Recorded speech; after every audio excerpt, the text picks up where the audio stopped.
सभी को जय हिंद। तो फिर से आप सबों का स्वागत है आपके अपने चैनल एजुकेशन पॉइंट गनौल में। तो आज हम लोग जो है फिर से एक नई वीडियो के साथ आए हैं। इस वीडियो में हम लोग देखेंगे क्लास 10th का हिंदी का तीसरा चैप्टर भारत से हम क्या सीखें, जो कि एक भाषण है। उसके कुछ हम लोग इस वीडियो में ऑब्जेक्टिव क्वेश्चन देखेंगे। अगर आप लोग इससे पहले वाला दूसरा चैप्टर जो था विष के दांत, अगर वो उसका ऑब्जेक्टिव क्वेश्चन आप लोग नहीं देखे हैं तो इसी वीडियो के डिस्क्रिप्शन में उस वीडियो का लिंक दिया गया है, वहाँ से आप लोग जो है देख सकते हैं। तो चलिए आज का क्लास हम लोग स्टार्ट करते हैं। तो क्लास स्टार्ट करने से पहले आज हमारा एक मोटिवेशन दिया गया है।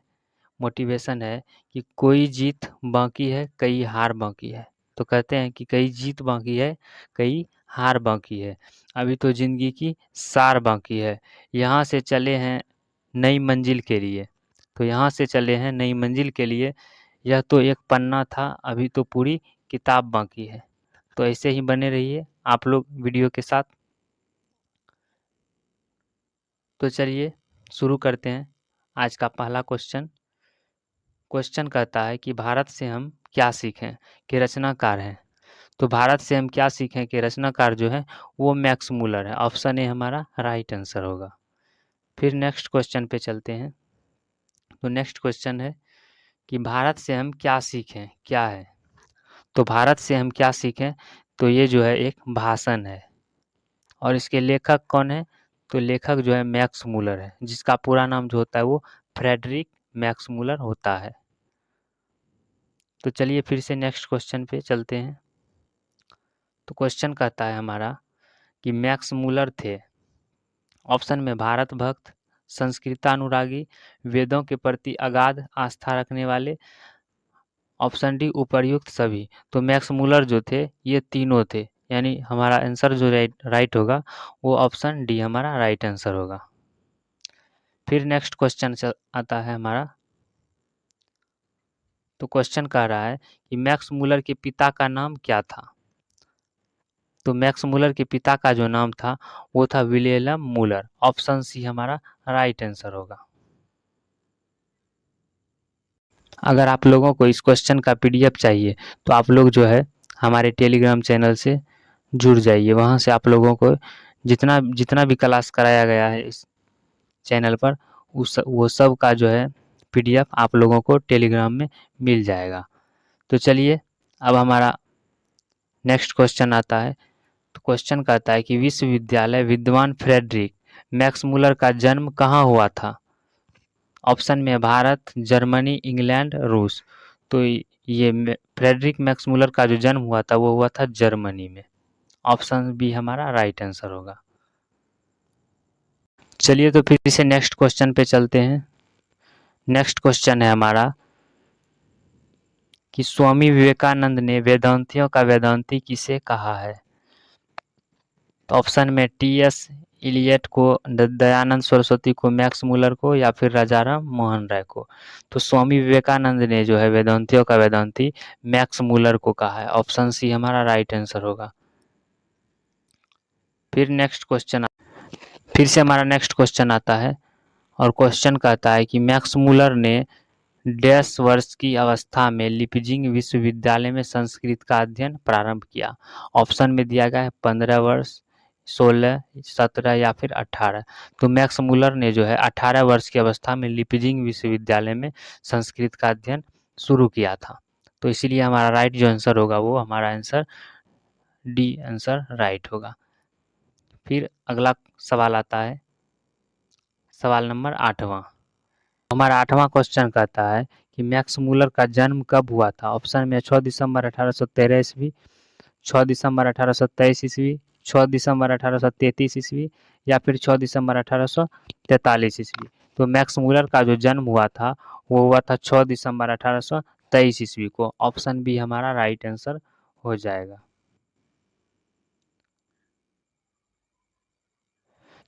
चलिए तो फिर से हमारा अगला सवाल आता है। तो सवाल है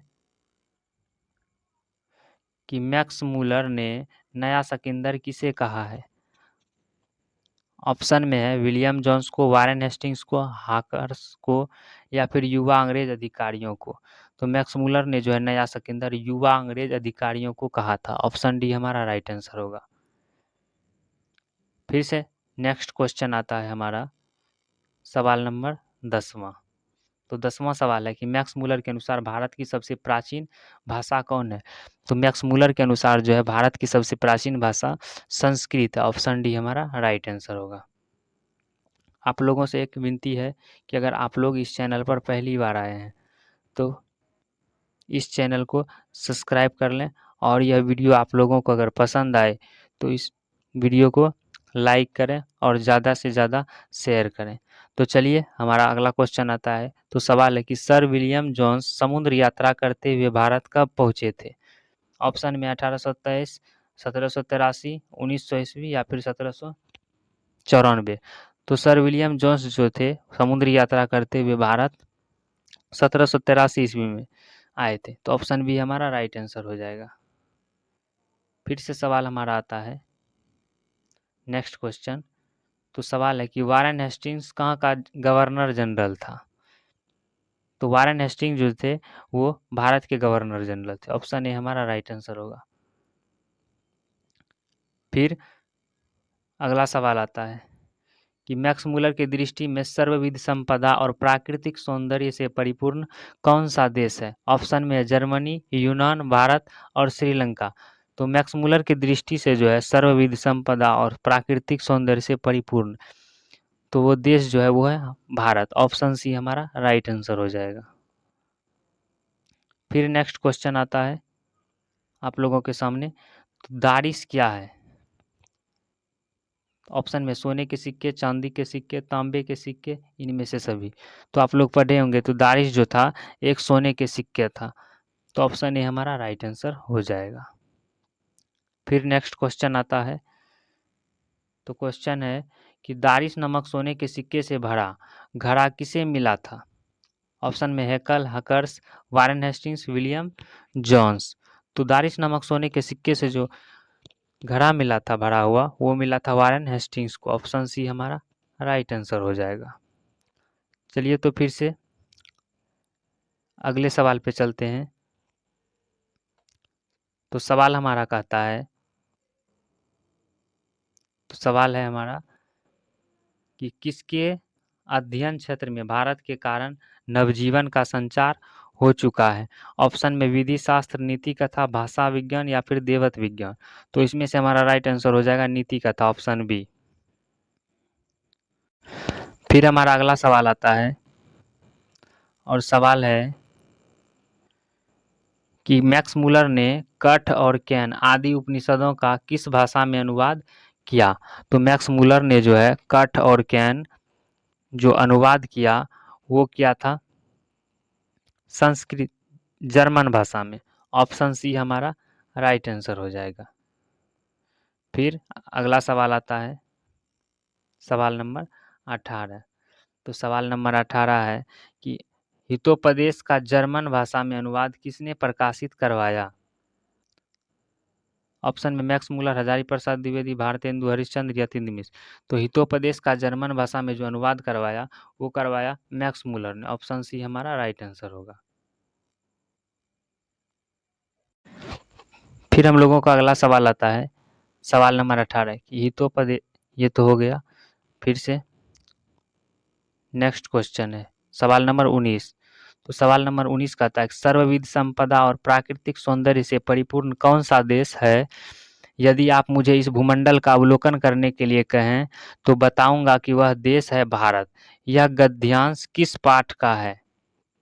ऑप्शन में 20 के दांत, भारत से हम क्या सीखे, नाखून क्यों बढ़ते हैं, शिक्षा और संस्कृति। तो इसमें से हमारा जो सही जवाब होगा वो हो जाएगा भारत से हम क्या सीखें। ऑप्शन बी हमारा राइट आंसर होगा। फिर से अगली सवाल की ओर चलते हैं। तो सवाल है हमारा कि यदि आप भूभाग में रुचि रखते हैं तो हिमालय से श्रीलंका तक का विशाल भूप्रदेश आपकी प्रतीक्षा कर रहे हैं। यह गद्यांश किस पाठ से लिया गया है? तो ये भी जो है पाठ भारत से हम क्या सीखें इसी पाठ से लिया गया। ऑप्शन बी हमारा राइट आंसर हो जाएगा। फिर अगर अगले सवाल की बात की जाए तो अगला सवाल है कि मैक्स मूलर के अनुसार वह कौन सा देश है जो हकर्स जैसे अनेक वनस्पतियों को अनायास ही अप्रिय और आकृष्ट कर लेती है। तो वो देश जो है हमारा भारत है। ऑप्शन सी हमारा राइट आंसर हो जाएगा। फिर अगला सवाल आता है, तो सवाल है कि किस गवर्नर जनरल के समय 172 दारिश नामक सोने से भरा घड़ा मिला था। तो किस गवर्नर जनरल के समय 172 दारिश नामक सोने से भरा घड़ा मिला था। तो ये मिला था वारेन हेस्टिंग्स को। ऑप्शन डी हमारा राइट आंसर हो जाएगा।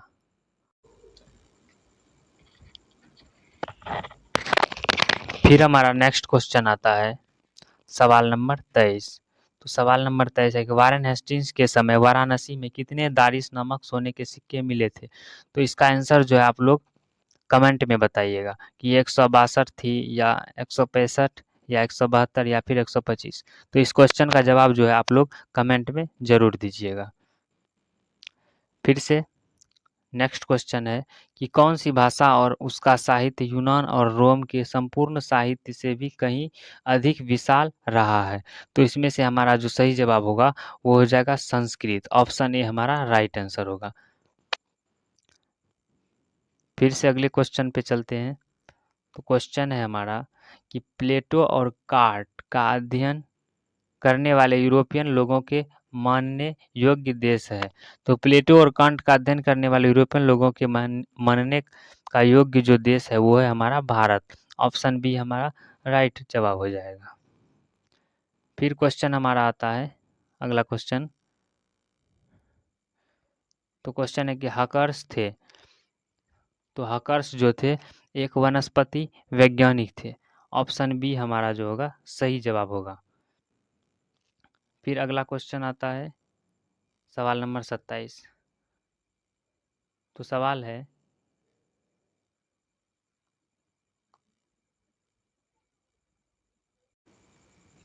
है कि महारानी विक्टोरिया के द्वारा किसे नाइट की उपाधि प्रदान की गई थी।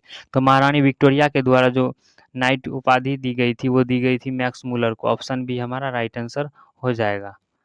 फिर अगर अगले सवाल की बात की जाए तो अगला सवाल हमारा कहता है कि मैक्स मूलर के अनुसार सच्चे भारत के दर्शन कहाँ हो सकते हैं। तो मैक्स मूलर के अनुसार जो है सच्चे भारत के दर्शन वो हो सकते हैं आप लोगों को ग्रामीण भारत में, गांव में। ऑप्शन सी हमारा सही जवाब होगा। फिर अगला क्वेश्चन कहता है कि मेघदूत का जर्मन में अनुवाद किसने किया। मेघदूत, तो मेघदूत का जर्मन में जो अनुवाद किया था वो किया था मैक्स मूलर ने। ऑप्शन सी हमारा सही जवाब हो जाएगा। फिर अगला सवाल चल के आता है हम लोगों के सामने। तो सवाल है कि मैक्स मूलर को वेदांतियों का वेदांती भी किसने कहा था। तो मैक्स मूलर को जो है वेदांतियों का भी वेदांती स्वामी विवेकानंद ने कहा था। ऑप्शन बी हमारा राइट आंसर होगा। फिर से नेक्स्ट सवाल है। तो सवाल कहता है कि प्लेटो और कांट थे महान। ऑप्शन में वीर, महान दार्शनिक, नाविक या फिर सैनिक। तो प्लेटो और कांट जो थे ये महान दार्शनिक थे। ऑप्शन बी हमारा राइट आंसर होगा। फिर से आप लोगों से एक विनती है कि अगर आप लोग इस चैनल पर पहली बार आए हैं तो आप लोग जो है इस चैनल को सब्सक्राइब कर लें। और यह वीडियो अगर आप लोगों को पसंद आए तो प्लीज़ इस वीडियो को लाइक करें और ज़्यादा से ज़्यादा शेयर करें। तो चलिए हमारा नेक्स्ट क्वेश्चन आता है कि सच्चा भारत कहाँ बसता है। तो सच्चा भारत जो है वो गाँवों में बसता है। ऑप्शन ए हमारा सही जवाब हो जाएगा। फिर नेक्स्ट क्वेश्चन है। तो सवाल है कि कठ और कैन का जर्मन भाषा में किसने अनुवाद किया। तो कठ और कैन का जो है जर्मन भाषा में अनुवाद जो किया वो किया मैक्स मूलर ने। ऑप्शन डी जो है हमारा सही होगा आंसर। फिर क्वेश्चन है हमारा कि भारत का सर्वाधिक आबादी कहाँ बसती है। तो भारत का सर्वाधिक आबादी यानी सबसे ज़्यादा आबादी जो है वो गाँवों में बसती है। ऑप्शन सी हमारा राइट आंसर होगा। फिर नेक्स्ट क्वेश्चन है कि संस्कृत की पहली विशेषता है इसकी प्राचीनता, नवीनता, सरलता या फिर विज्ञानिता। तो संस्कृत की पहली विशेषता जो है प्राचीनता है। ऑप्शन ए हमारा सही जवाब हो जाएगा।